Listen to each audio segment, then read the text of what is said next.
Welcome to my YouTube channel, GK Online Learning Tutorials. Today's topic is from Advanced Topics in Project Management Part 3, Risk Management, a gentle reminder. Please wear a mask to protect yourself and others.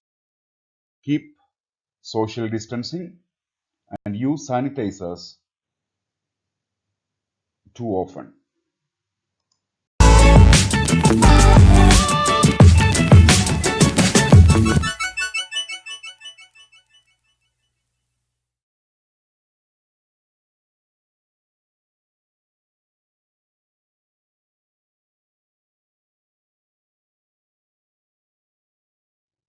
So let us start with the topic risk management. It's a process used by the project managers to minimize any potential problems that may negatively impact a project's timetable. Risk is any unexpected event that might affect the people, processes, technology, and resources involved in a project. A risk is any uncertain event or condition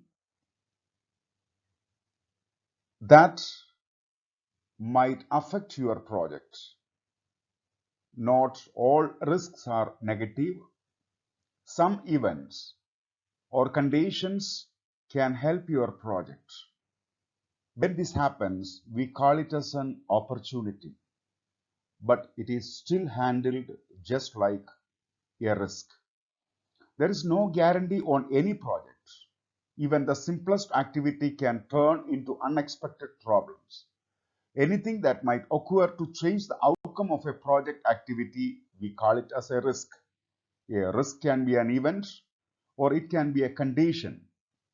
Either way, it is something that may or may not happen. But if it does, then it will force you to change the way you and your team work on the project.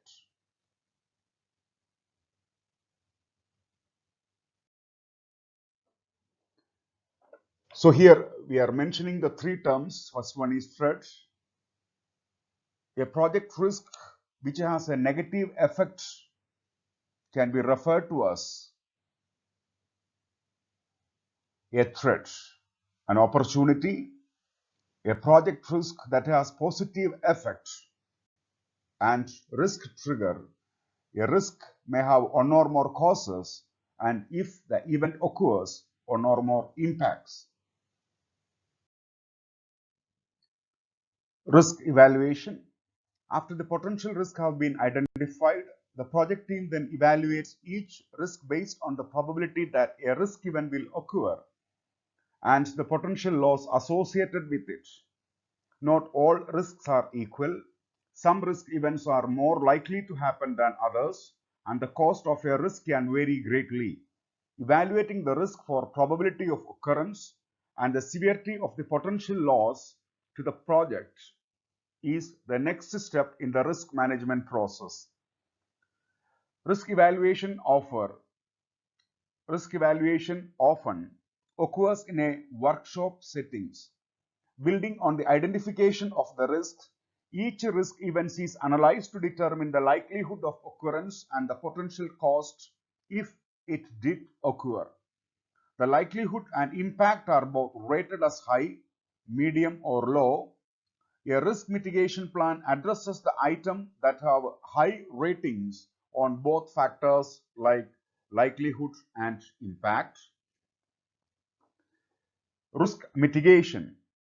After the risk has been identified and evaluated, the project team develops a risk mitigation plan, which is a plan to reduce the impact of the unexpected event.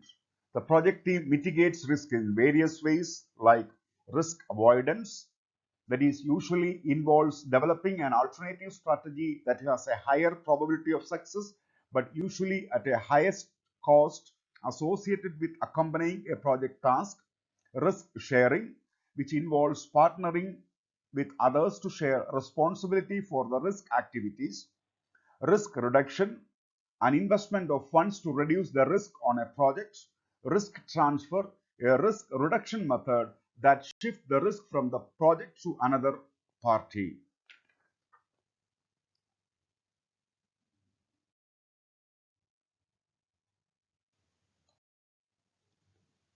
A project risk plan balances the investment of the mitigation against the benefits for the project.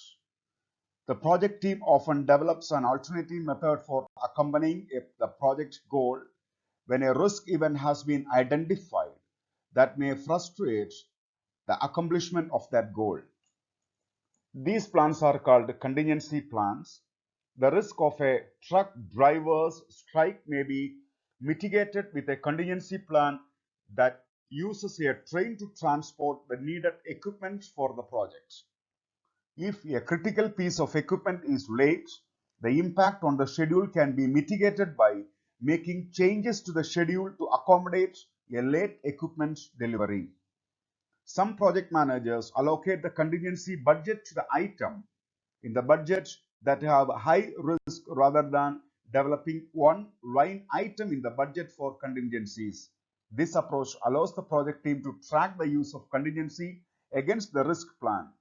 This approach also allocates the responsibility to manage the risk budget to the managers responsible for those line items.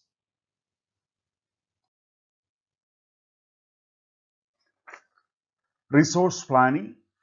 According to project management body of knowledge, it is determining what resources like people, equipment, materials, etc., and what quantities of each should be used to perform the project activities. For most creative and service-based companies, the resources are people. So resource planning is a process you can use to identify team members you need to allocate for your project and when you are going to need them. What is important? Resource plans may change and should be adjusted regularly to reflect changes in the scope, employees' availability, etc., so that your schedule is always up to date. Resources are people, equipment, place, money, or anything else that you need in order to do all the activities that you planned for. Every activity in your activity list needs to have resources assigned to it. Before you can assign resources to your project, you need to know their availability. Resource availability includes information about what resources you can use on your project, when they are available to you, and the conditions of their availability. Don't forget that some resources like consultants or training rooms have to be scheduled in advance and they might only be available at certain times. Resource estimation. Estimating the level of effort or quantity of resources can be challenging. The goal of activity resource estimation is to assign the resources to each activity in the activity list. There are 5 tools and techniques for estimating activity resources. Expert judgment. Bringing in experts who have done this sort of work before and getting their opinion on what resources are needed. Alternative analysis. Considering several different options for how you assign resources. This includes varying the number of resources as well as the kind of resources you use. Many times there are more than one way to accomplish an activity and alternative analysis help decide among the possibilities.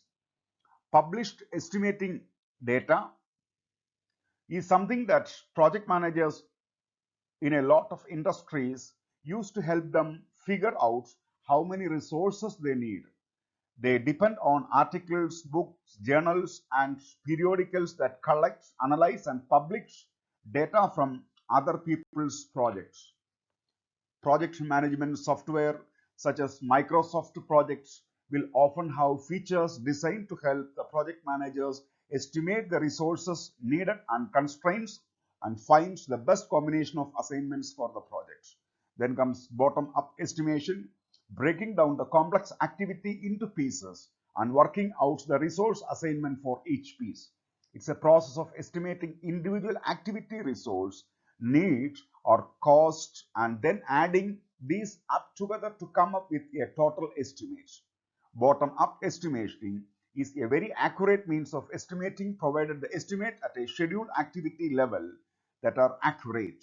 However, it takes a considerable amount of time to perform bottom-up estimation because every activity must be assessed and estimated accurately to be included in the bottom-up calculation. Then comes the 3-point estimation, which we studied in quality project management as PERT, program evaluation and review techniques, and optimistic time, pessimistic time, and most likely time. That is optimistic estimate, pessimistic estimate, and most likely estimate. And it is calculated by expected time B plus 4M plus P divided by 6. If you need more details, please watch my quality project management videos. Then comes resource histogram. So it is a bar chart showing the amount of time that a resource is scheduled to work over a series of time periods. Resource loading. It refers to the amount of individual resources for an existing schedule requires during specific time periods. It helps the project managers to develop a general understanding of the demands of the project. That will make the organization's resources and individual people's schedule. Over allocation means more resources that are available are assigned to perform the work at a given time. So see here sample histogram showing an over allocated individual. See here in this case, Joe Franklin. So this is his actual allocation and this is his over allocation. Just see the actual allocation, that is 100%, and this is over allocation, which is almost around 300%. Resource leveling. It is used to examine unbalanced use of resources, usually people or equipment, over time and for resolving over allocation or conflicts. When performing the project planning activities, the manager will attempt to schedule certain activities simultaneously. When more resources such as machine or people are needed than are available, or perhaps a specific person is needed in both tasks, the task will have to be rescheduled sequentially to manage the constraint.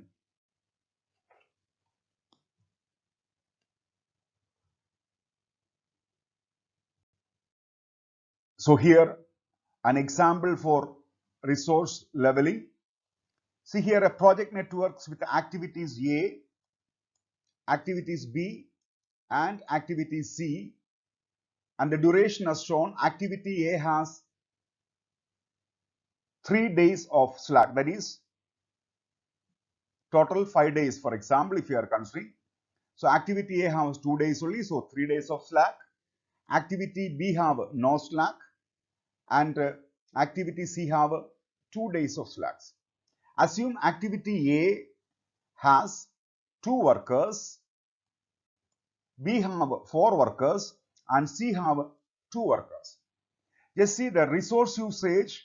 If all the activities, that is activity A, activity B, and activity C are going to start on day 1. So C, how many members? 2 workers. B, how many members? 3. B have 4 members. C have 2 members and A have 2 members. So how many? 2 plus 4, 6 plus 2, 8. And then how many days are there for C? C have a total of 3 days. And B also have a total of 5 days. So here this is 2 plus 1, 3 plus 2. Okay. So what will happen? 8 workers needed in the starting, then 6 workers needed in the middle, and 4 workers needed at the end. So in this case, what is going to happen? the number of workers needed for completing the given task is more. At the same time, if you are making resource leveling, how just by delaying the activity C by 2 days, if you are delaying the activity by 2 days, just see B how many members? 4 members. A how many members? 2 members. And A will complete in 2 days, then C can join afterwards. So a total of workers, how many workers we need?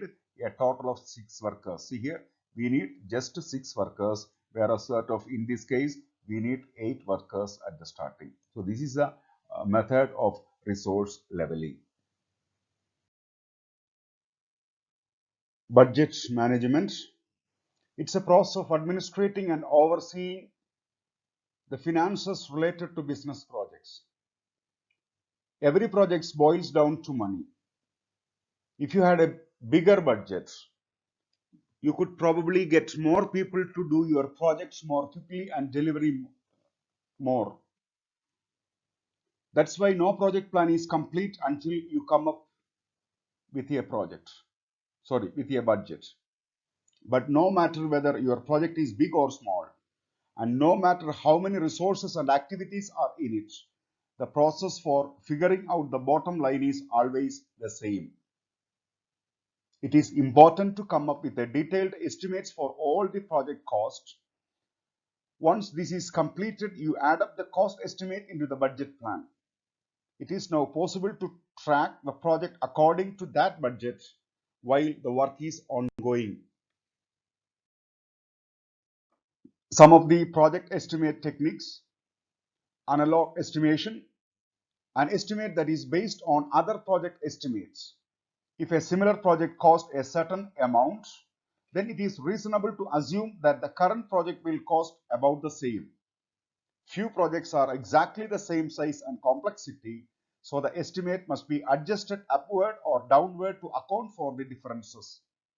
Second, parametric estimates. If the project consists of activities that are common to many other projects, average costs are available per unit. For example, if you ask a construction company how much it would cost to build a standard office building, the estimator will ask for the size of the building in square feet and the city in which the building will be built. From these two factors, size and location, the company's estimator can predict the cost of the building.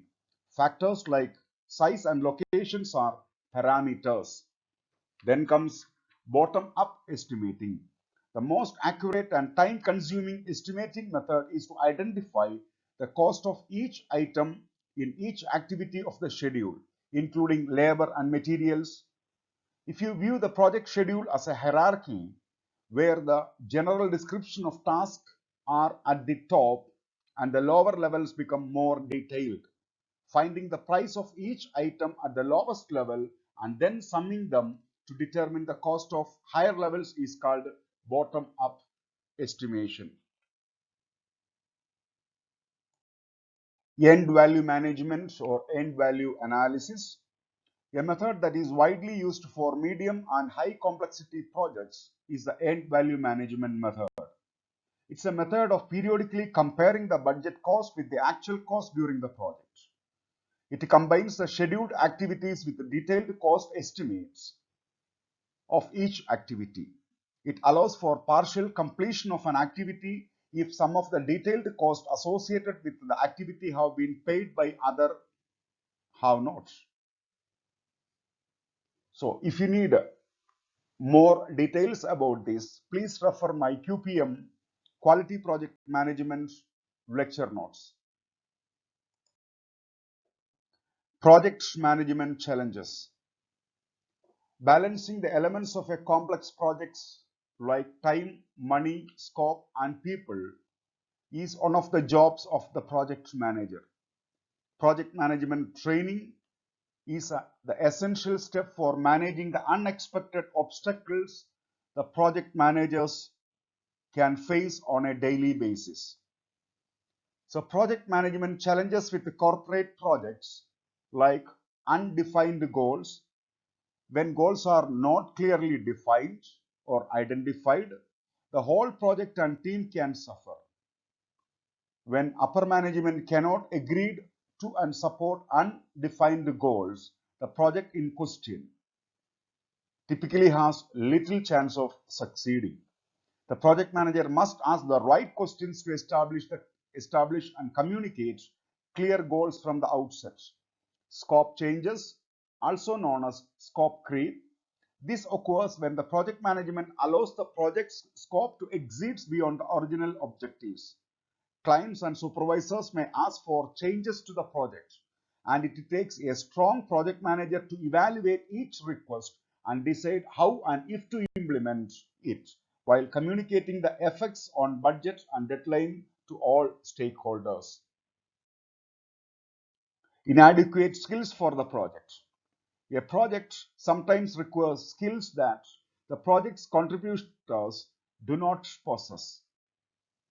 Project management training can help a project leader determine the needed completeness, assess the available workers, and recommend training, outsourcing, or hiring additional staff. Lack of accountability. The leadership quality of a project manager can shine when each member of the team takes responsibility to his or her role in achieving the project success. Improper risk management. Learning to deal with and plan for risk is another important piece of project management. Risk management is typically a desirable project manager trait because projects rarely go exactly to the plan.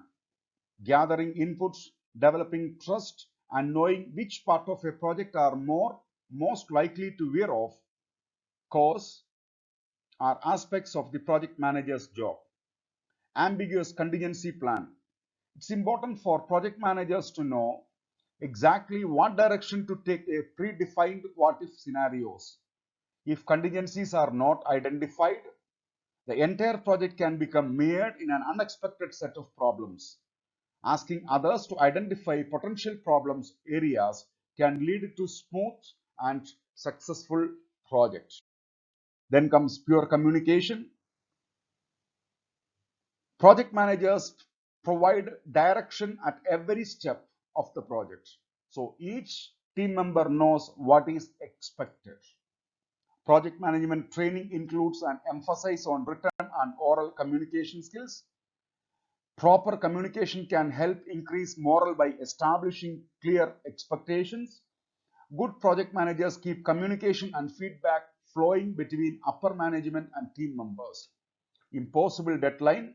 A successful project manager knows that repeatedly asking a team for the impossible can quickly result in declining morale and productivity. The odds of successfully completing a project under unreasonable deadlines are generally not feasible expectations. Resource deprivation. In order for a project to be run efficiently and effectively, management must provide sufficient resources. Project management training shows how to define needs and obtain approval upfront and helps the project managers assign and prioritize resources throughout the duration of the project. Lack of stakeholder engagement. A disinterested team member, client, CEO, or vendor can destroy the project. A skilled project manager communicates openly and encourages feedback at every step to create greater engagement among participants. The project management training payoff. Project managers can learn best practices through training programs offered online.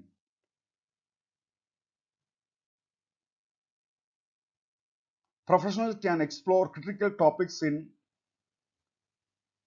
PM project management, certificates in applied project management program, or like different organizations, they are providing programs online, some free of cost.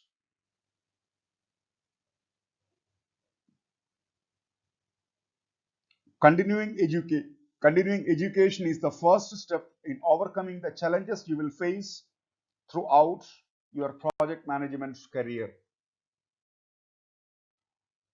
7 common project management problems.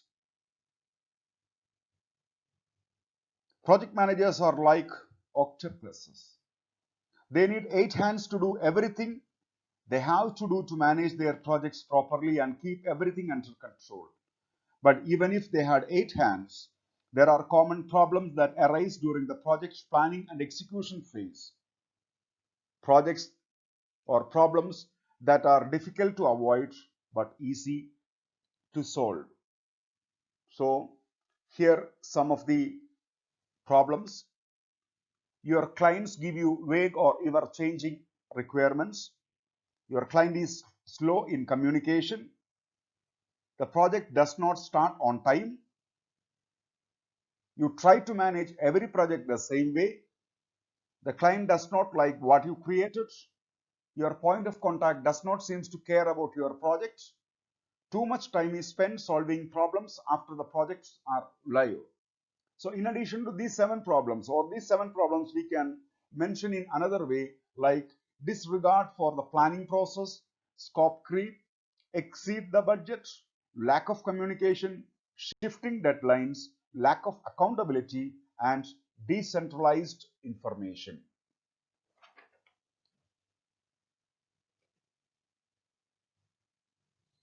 The project.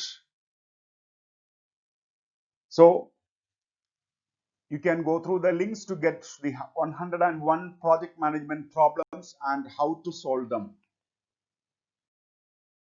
The mistakes of project management.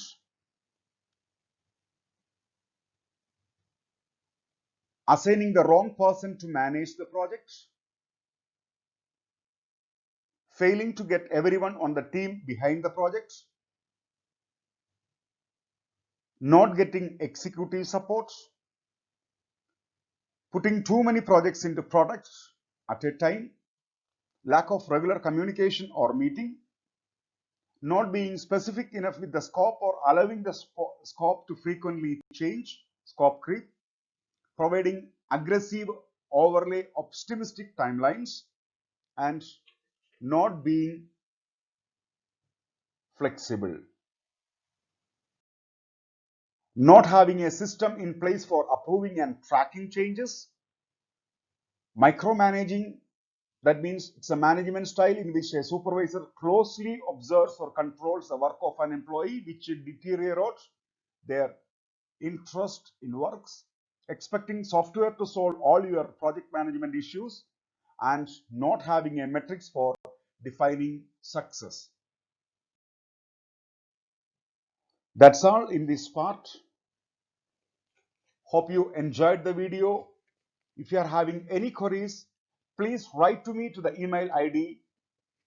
Please like, share and subscribe my channel for continuous support. Thank you.